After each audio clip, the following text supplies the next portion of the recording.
মানুষ নাকি পোল্ট্রি মুরগি খেতে পছন্দ করে না, আর আমার বাসা তো পোল্ট্রি মুরগি ছাড়া চলেই না। প্রতি মাসে 4 থেকে 5 কেজি তো শুধু রান্নার জন্যই লাগে, আর চিকেন ফ্রাই তো আলাদাই। তবে এই পোল্ট্রি মুরগি আমারও খেতে ভালো লাগে না, আমার বাচ্চা আর আমার হাজবেন্ডের অনেক বেশি পছন্দ। বাধ্য হয়ে আমাকে তাদের জন্য রান্না করতেই হয়। হ্যালো ফ্রেন্ড, আসসালামু আলাইকুম, সবাই কেমন আছো? প্রতি সপ্তাহে যদি আমার বাসায় 3-4 দিন পোল্ট্রি মুরগি রান্না না হয় তাহলে তো আমার বাচ্চারা অনেক কান্নাকাটি করে, আর আমার হাজবেন্ড অনেক বকাবকি করে যে তাদের নাকি ভাত খেতে অনেক কষ্ট হয়, মানে মুরগি ছাড়া তারা খেতেই পারে না, চলতে পারে না, এমন একটা অবস্থা।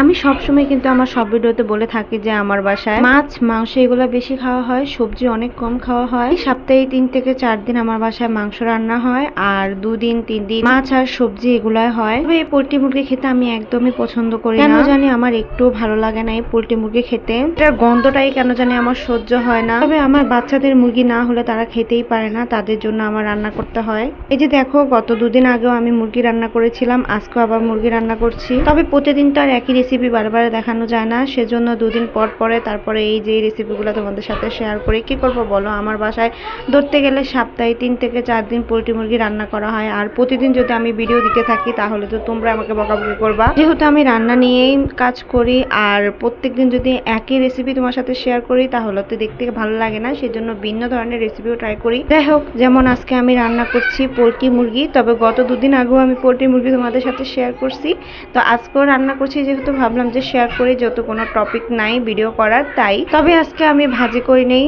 শুধু কাঁচাই রান্না করব। তবে আমার বাসায় কাঁচাই এরকম মাংস আমি রান্না করি না, খুব কমই রান্না করি। বেশিরভাগে আমি একদম ভাজি করে তারপরে তরকারিটা রান্না করি, তাহলে খেতে কিন্তু অনেক ভালো লাগে। যেমন আজকে দেখো, আমি একদম কাঁচা আলু আর মাংস একসাথে দিয়ে ভালো করে মশলাটা কষিয়ে তারপরে মাংসটা রান্না করছি।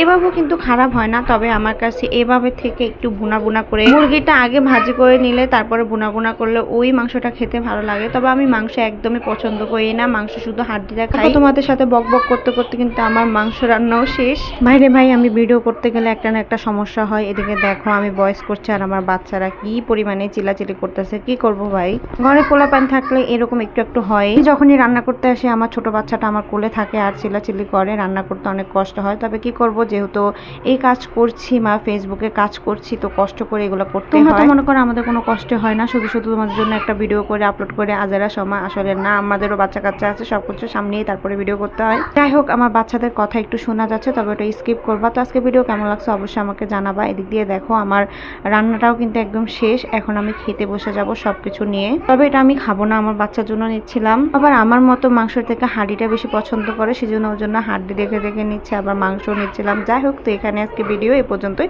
সবার সুস্থ থাকবা, আল্লাহ হাফেজ।